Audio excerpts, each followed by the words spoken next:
the runner into the end zone.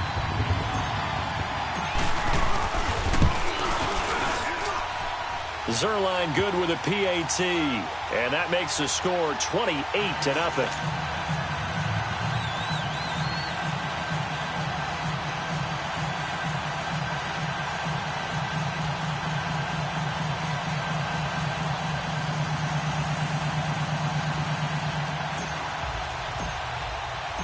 The kickoff unit is out on the field, and they will send this one away. This fielded at the 2. They'll bring it back to just about the 25, call it the 24-yard line. Here comes the Seahawks offensive unit. They'll have it first to begin the third. They're down in this game. A chance for the offense, though, to put something on the board, get some momentum here in half 2.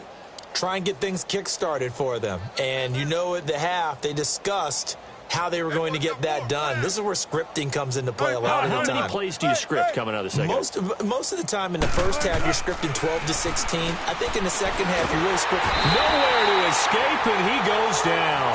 LaMarcus Joyner in there with pressure yet again, and that's the 7th time they've dropped him here this afternoon.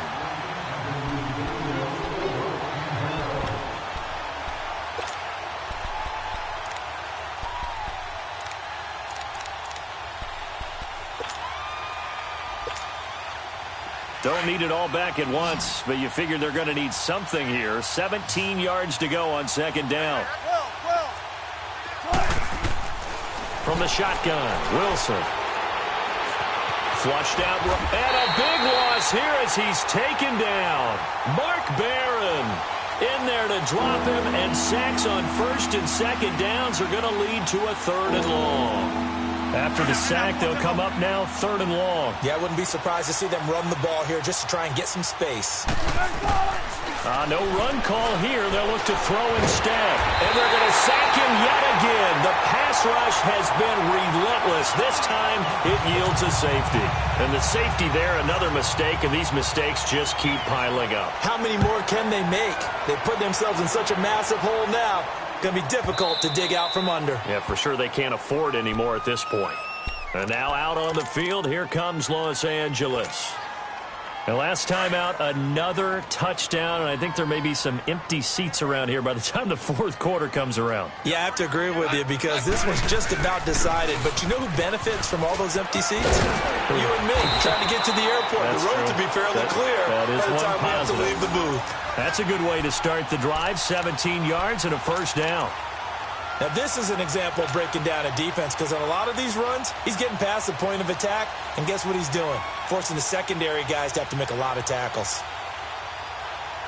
One play has him up past the 40 already, and another 1st and 10. Now a play fake here on 1st down. It's caught left side by Cooks. And he'll get this one down near the 20-yard line, just shy of the 20. And give him a gain of 37. There will always be a place for methodically marching the ball downfield. But when you can pick it up in big chunks and strike like that and have explosive plays, that's often the difference in winning and losing. Those types of plays that can knock a defense off balance, that'll drive a team towards a victory. And able to push his way forward here for a good little gain. He'll get a nice chunk there on the 1st down run, and it's 2nd and 4.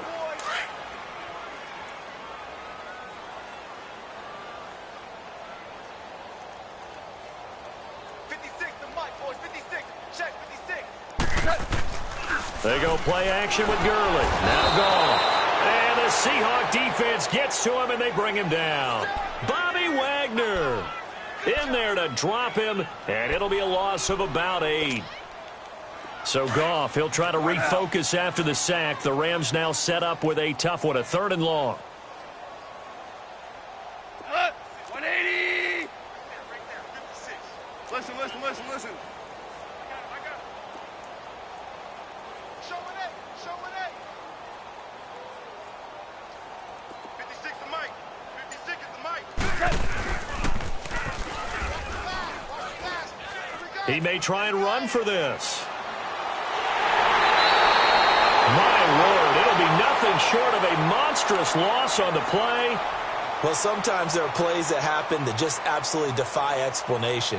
I mean, the way he was going, at some point, maybe they're not pursuing him to tackle him. They're just pursuing him to keep letting him lose yardage. Just kind of keep turning him and moving him. Because if you tackle him, yeah, you lose yardage, but this turned out to be way better. I mean, I've not seen this kind of loss of yardage in a long time on this type of play. And it wasn't even like the punter getting it and running around and trying to make it. This was a runner. I don't get it at all. And he's going to be met at the line of scrimmage and taken down. Officially no gain on the play, and it's second down.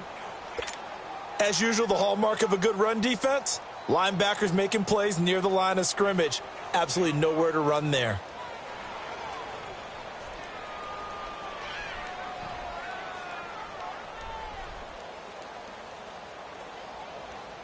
The rush defense stout on first down. Here's 2nd and 10 from the 20. We got 3. 180. Mike's 56. They'll stick to the ground game with Gurley. And he'll be brought down here at the 28. 8 yards on the run there, and that leaves him with 3rd and just a couple. Looks to me like maybe there's a little attrition setting in with this drive, because when you see that type of a run, I get the feeling the defense getting a little bit tired. And that's the last thing they need, especially when they look up at the scoreboard.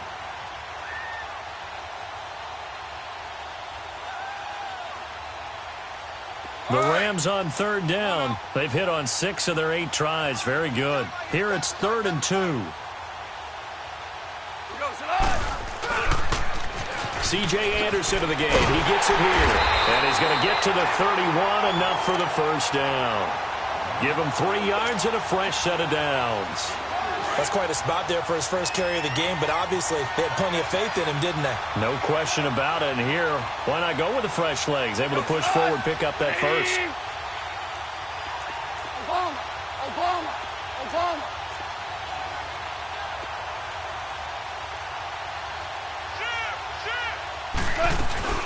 They run again on first down. Anderson. Anderson loses the football. Wow. That ball gets knocked free, but a teammate comes along and scoops it up. It's almost like baseball. Guys at bat, people are on base in scoring position. One guy doesn't get him home. The next guy comes through and picks him up. And avoids the turnover.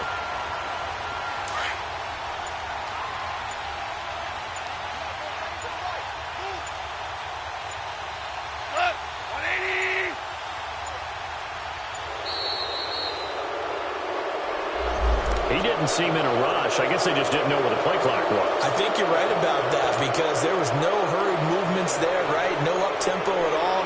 Clock just ran out. I think he was as surprised as maybe his bench was.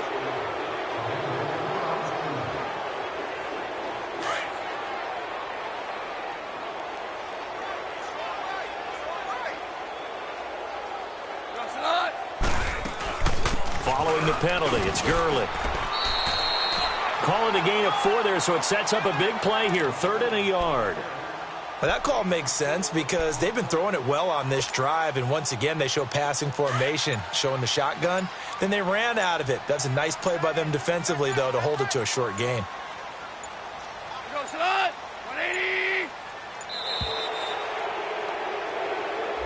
He didn't even try to signal for a timeout, so they must have not been aware of the numbers. I think he lost track of the time left in the play clock and probably was trying to read the defense and trying to figure out which play to run and just lost track, and it cost him.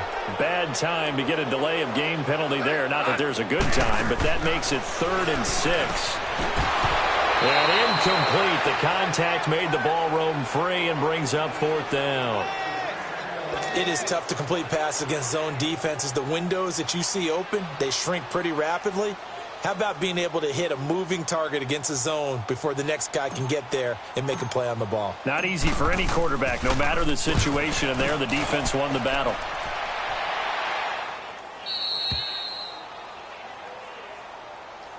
The Seattle now ready to march onto the field. They've got to dig down deep. I mean, they need something right now, really anything to cling on to. This offense has struggled. Partner, join me in a walk to their locker room at the half, okay? Because I think what we would have seen is an offensive coordinator and his assistant coaches getting together with all their positions, then coming together as a group, going over adjustments, and then the head coach coming in and just screaming. And he is going to be taken down. And that should be the final play of this third quarter. Ndamukong Suh. With a great push up front, he picks up the sack and a loss of 8. Back now in Los Angeles. It's the Seahawks with possession of the football, but they do trail here to begin quarter number 4.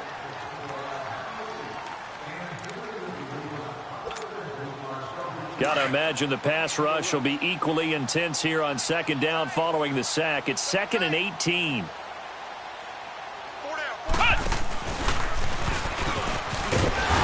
And he's going to lose yardage here back to the 12-yard line. He lost 2 there, and it's 3rd down.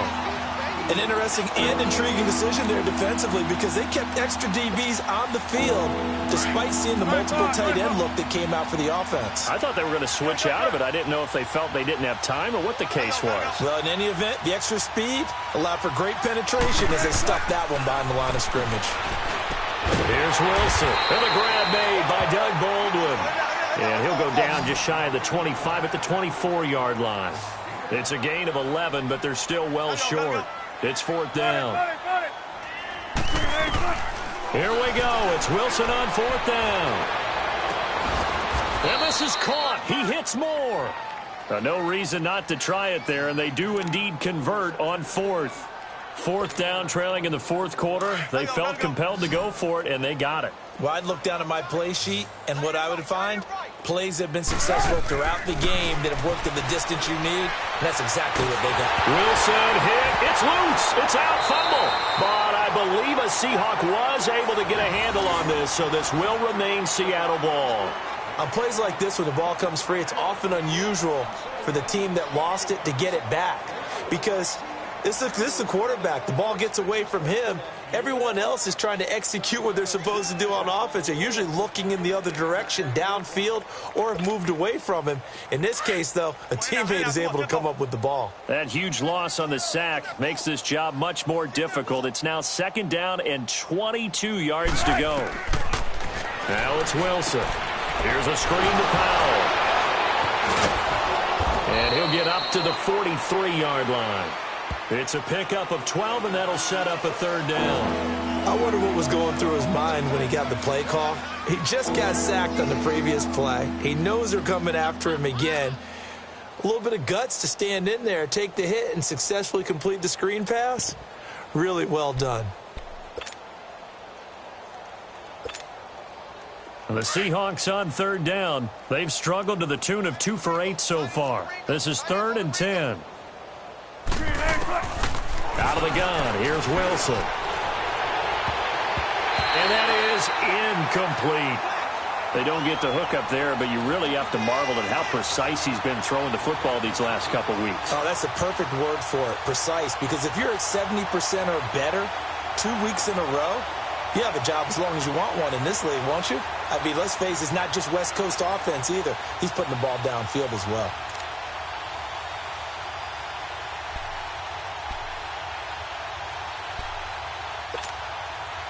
A critical one here if they're going to have any shot at this thing. So they'll go for it on 4th down.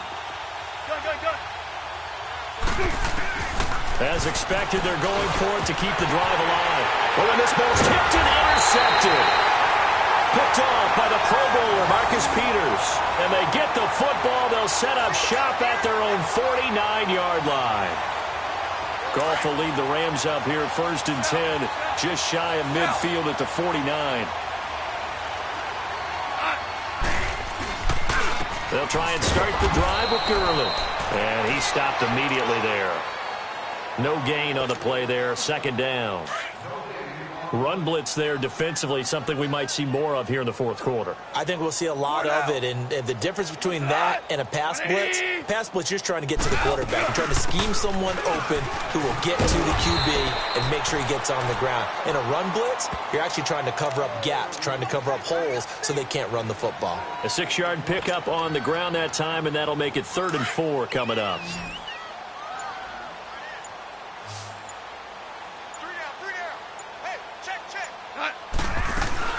Back to the workhorse today. It's Gurley. And he's got the first before he's brought down at the 39-yard line. It'll go as a gain of 6 that time, and it moves the chains as well. So from the 39 now, they'll come up on a 1st and 10.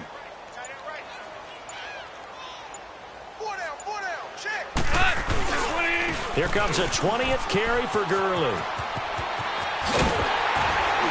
And they're able to get this one past the 30 to the 25-yard line. A good gain of 14 there, and it moves the chains. Well, early on, we talked about the key being keeping him under 100 yards. Forget that. He's over that mark now. And that rushing total for him has correlated into a big win for his team.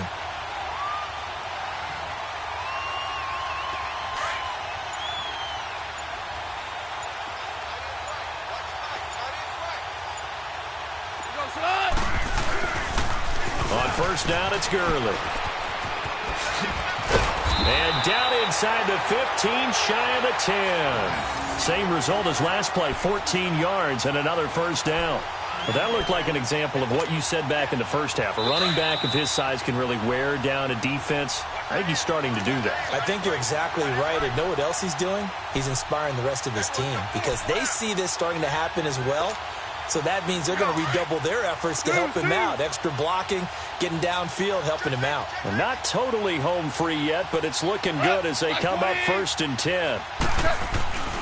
Now Goff will hand this one to Gurley. And he'll be brought down. Oh, that's a face mask. Certainly looked like it. Indeed, here come the flags. They're down here in the 4th, and that personal foul penalty is not going to help. No, in these types of situations, players will tell you that's extra intensity. From where we sit, it's actually frustration. Not a good play. Goff turns and gives to Gurley. And they are going to score again. Yet another touchdown as they just add to their totals. Trying to bust out of that losing funk, and these fans have to like this. And, all right, fellas, this is more like it. And I know that if this holds up after the game, they're going to give the fans a lot of credit, being at home, getting the support. But you and I both know it goes deeper than that. They had to get it together in their own facility, look each other in the eye and say, okay, what's it going to take to break this losing streak? And they really came together with a good week of practice. Zerline connects on the extra point, and the lead will swell by one more.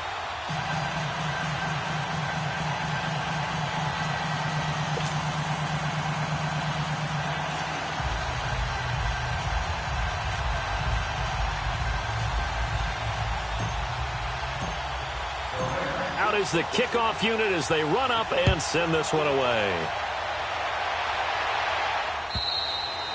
And this will not be returnable. It's out of the back of the end zone for a touchback. And the Seahawks get ready to trot out on the field. They are just obviously getting shellacked here in this one, Charles. What's the message if you're a coach for this final drive in a lopsided game like this? For a lot of coaches, be honest. Don't forget today. Don't forget what has happened out here. Yeah, use that as ammo going Exactly. forward. Take a great look at that scoreboard. Realize how poorly everything went for us today. Coaching, playing, the whole deal. And never forget it, because you're not going to want that feeling again. No, you don't want that feeling again. And who knows? You may meet up with this team again. Here's 2nd and 7 now from the 28.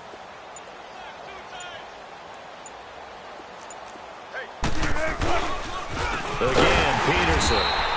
And he is going to be stopped cold behind the line of scrimmage.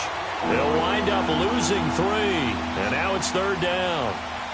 Brandon, that play typifies what we've seen from the offense all day long. They've had no success getting things going. I think for the offensive coordinator, he's got to go to that side of the play sheet that says try something different, try some specials, something they haven't seen all day to try and get this offense kick-started. And he couldn't hang on to it through the contact. Incomplete. You can tell they were hoping for a flag there offensively. Several on the sideline motioning, hey, why not a penalty? Why not a penalty? What did you see? Yeah, I think you've got to let them play, and the officials are instructed, if there's contact coming from both sides, no flag. Let them fight it out. And forces fourth down. All right, they're going to try and keep hope alive here on fourth down. They're going for it. Got to try it here. He's back to throw. He's going to let it fly. And they will not be able to hook up there. It's incomplete. They had to go for it with such little time remaining. And the Rams get the football in outstanding field position.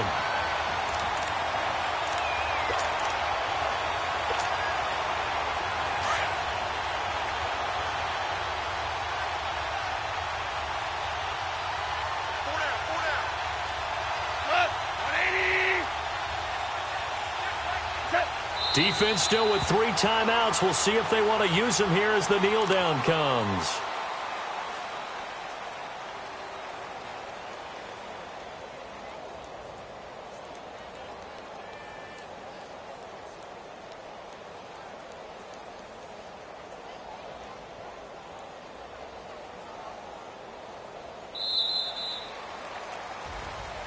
The storyline in this one, Charles, no doubt the number 0. Zilch, nada.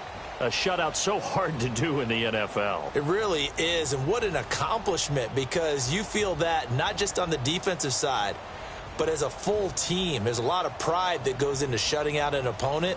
And how about that 0 on the scoreboard for them, going along with those zeros in the time column too. So for L.A., it's an important win in terms of staying in the postseason race as they move to 6-4. And they'll have another home date next week as the Kansas City Chiefs come to town. Meanwhile, for Seattle, the loss will drop them to 6-3 now on the year. And they'll have a tough one at home next week against the Green Bay Packers. So for Charles Davis and our entire crew, Charles and I will be here again. It's